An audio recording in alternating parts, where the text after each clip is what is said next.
This is the room, madame. Oh, thank you, thank you. Does madame like the room? Oh, yes, thank you. It is very nice. Does madame want anything more? If it is not too late, I want to have a hot bath. That is quite easy, madame.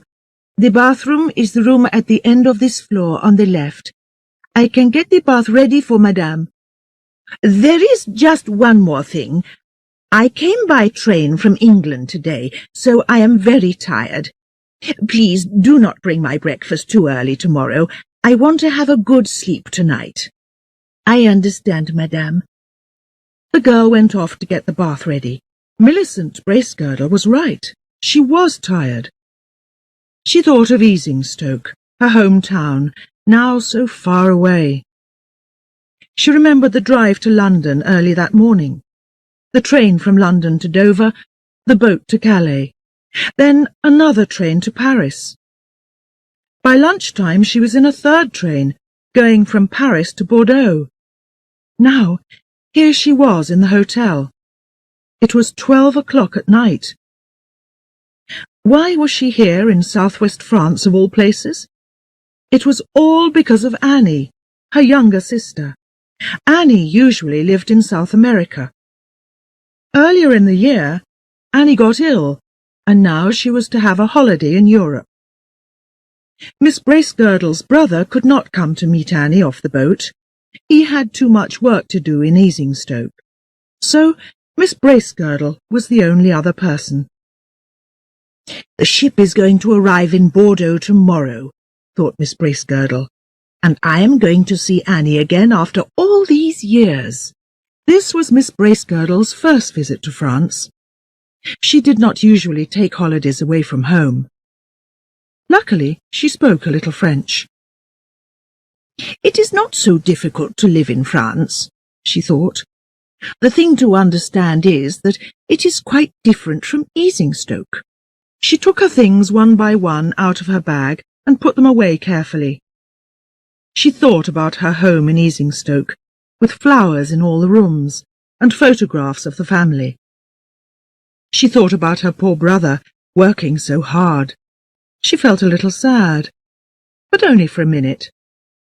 Her time in France was to be quite short. She was going to be home again soon. Now she must get a good night's sleep. But first, that hot bath. She took off her day things and put on her nightdress. Then she picked up her washing things and went to the bathroom, closing her bedroom door quietly. She lay in the hot water and thought about the nice young girl in the hotel getting her bath ready. People in this hotel were very friendly, always ready to help. There was so much she wanted to tell her brother when she got home. She got out of the bath and put on her nightdress again. She cleaned the bath very carefully. She did not want French people to think that the English were dirty. Then she left the bathroom and went back to her bedroom. She went in quickly, put on the light, and shut the door. Then one of those unlucky things happened. The handle of the door came off in her hand. She tried to put the handle back on the door, but she could not. How do I do it? She thought. It is going to be very difficult to open the door now. Do I ask that nice girl to come and help me? Perhaps by now she is in bed. She turned away from the door, and suddenly she saw something much, much worse than the door handle. There was a man in her bed. She took one look at his thick black hair and his big black moustache, and immediately felt quite ill with fear. For a minute or two she could not think. Then her first thought was, I must not scream. She stood there, but she could not move. She just looked at the man's dark head and the big line of his back under the bed things. She began to think very quickly. Her next thought was, I am in the wrong room. It is the man's room. She could see his jacket and trousers lying on a chair, and his big black shoes on the floor. She must get out quickly. But how? She tried again to open the door with her fingers, but she could not. Here she was, shut in a hotel room with an unknown man, a Frenchman. She must think. She must think. She turned off the light. Perhaps with the light off, he is not going to wake up, she thought. That gives me more time to do something. But if he does wake up, what do I do? He is not going to believe my story. Nobody is going to believe me. In England, perhaps, but not here. How can they understand? So I must get out of this room. By waking him? By screaming? By calling the young girl? No, it is no good. If I scream or call out, people are going to come running immediately. And what do they find? Miss Bracegirdle from Easingstoke in a man's bedroom after 12 o'clock at night. Just think of all the talk back home when my friends hear about that. And if I climb out of the window? She thought of the big hairy man pulling her back by the legs as she tried to get out. He could wake up at any minute. She thought that she heard somebody going past outside the door, but it was too late to scream now. Suddenly she had an idea. It was now nearly 1 o'clock in the morning. Perhaps the sleeping man was not dangerous. At 7 or 8 o'clock he must get up and go out to work. I can get under the bed and wait there until he goes. Men never look under the bed. When he sees the door handle on the floor, he is going to open the door with something or call the girl to come. Later, I can come out from under the bed and go quietly back to my room. Nobody is going to know. She lay down on the floor and got under the bed. No sound came from the man above her, but from down here it was difficult to hear anything. She tried to think of her nice little bedroom in Easingstoke, with its nice white bed, but the floor was getting harder every minute. She tried to think what her room number was. 115? Or was it 116? She was always bad at remembering numbers. She began to think of her school days and the interesting things she learned then. Suddenly, she felt that she was going to sneeze. She could not stop it. The sneeze came, a long, hard one. This is the end of me, Miss Bracegirdle thought. Now this Frenchman is going to jump out of bed and turn on the light. Then he is going to look under the bed and pull me out. And then... What can I do then? I can scream if he puts his hands on me. Perhaps it is better to scream first, before that happens. If not, he can put his hand over my mouth and stop me from screaming. But no scream came out of her mouth. Her fear was much too strong. She stayed very quiet and listened. Was he going to hit her? With one of those heavy shoes, perhaps? But nothing happened. Miss Bracegirdle suddenly knew that she could not stay under that bed a minute longer. It was better to come out, wake up the man, and tell him everything. With difficulty, she got out from under the bed and stood up. She went over to the door and put on the light. She turned to the bed and said, as strongly as she could, "Monsieur!" Nothing happened. She looked at the man and said again, "Monsieur! Monsieur!" But again there was no answer.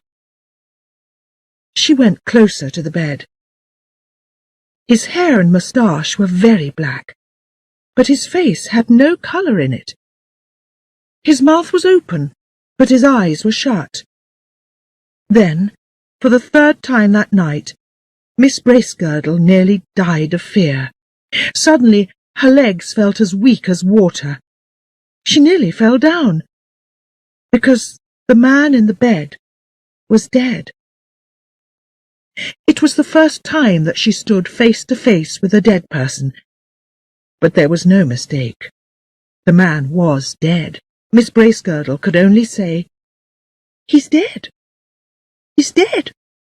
Her difficulties now were not important. She began to feel sorry for him, lying here dead in a hotel room. But a sudden sound broke into her thoughts. Somebody outside the door put down some shoes. The shoe-cleaning boy. She heard the sound of his feet die away and remembered where she was. To be in an unknown man's bedroom was bad, but to be in a room with a dead man was much, much worse. If they found her here, people were going to think she killed him. A picture came into her head. The police taking her off to the police station, asking her questions, shutting her away. And her sister arriving in just a few hours' time, too. She must get out of the room immediately. "I cannot call for help now," she thought, fighting back her fear. "Do something, Millicent. It is now or never." But what? She went round the room, looking for something to open the door with. She could find nothing. Finally, she picked up the man's jacket. Inside it she found a small knife. She took the knife and put it in the side of the door.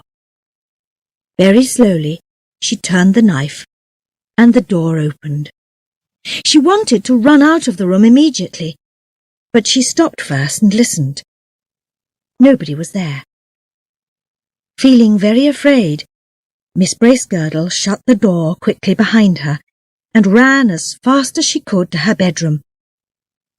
She lay down on the bed, and the fear slowly began to leave her. All was well.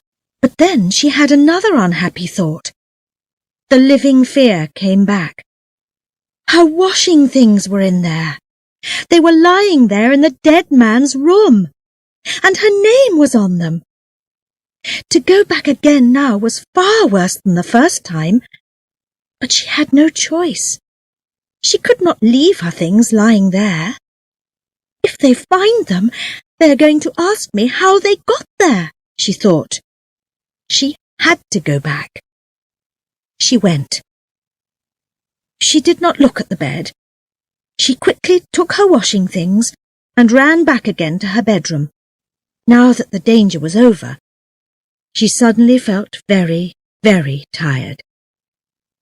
She got into bed and put out the light. She lay in the dark, trying to forget her fears. Finally, she went to sleep. It was 11 o'clock when she woke up. The sun was high in the sky, and the fears of the night were far away. In the light of the day, it was all very difficult to believe. Miss Bracegirdle tried to think about other things. Finally, the young girl arrived to wake her up. Her eyes showed that she was excited. "Oh, madame," she said, "a very bad thing happened here last night.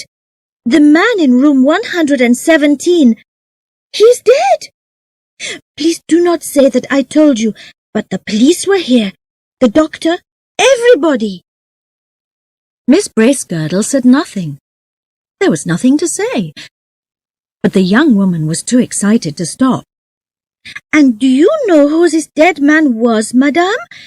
They say that he was Boldu, the famous killer wanted by the police. Last year he killed a woman and cut her up and threw her into the river. And last night he died here in our hotel, in the room next door. We do not know how. Did you say coffee, madame?" "No, thank you. Just a cup of tea. Strong tea, please." "Very well, madame." The girl left, and soon a man from the kitchen came with Miss Bracegirdle's cup of tea. Miss Bracegirdle thought that this was unusual. A man bringing tea to a lady's bedroom. These things did not happen in Easingstoke. But French people were different. She thought about the man in the next room. She felt quite sorry for him now, dying so suddenly. far from home. She got up, washed and dressed. After that, she took her pen and some paper and went down to the hotel sitting room. Nobody in the hotel was very excited. Perhaps they did not know about the dead man. She went to the writing table and started to write her letter. Hotel Carlton, Bordeaux. 5th of September. My dear brother, I hope you are well. I arrived here late last night. The time in the train was long, but quite interesting. I nearly lost my glasses, but a nice man found them for me. The people here are very friendly, but the food is quite different from English food. I am going to meet Annie at 1 o'clock. I remembered in the train that there is some fruit from Mrs. Hunt's garden in the kitchen cupboard.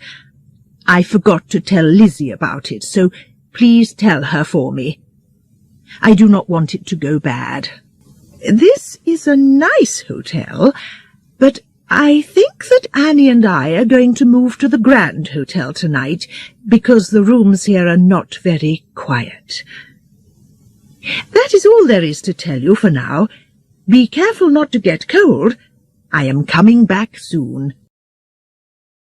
Your loving sister, Millicent. She could not tell her brother about last night, not in the letter, and not when she got home.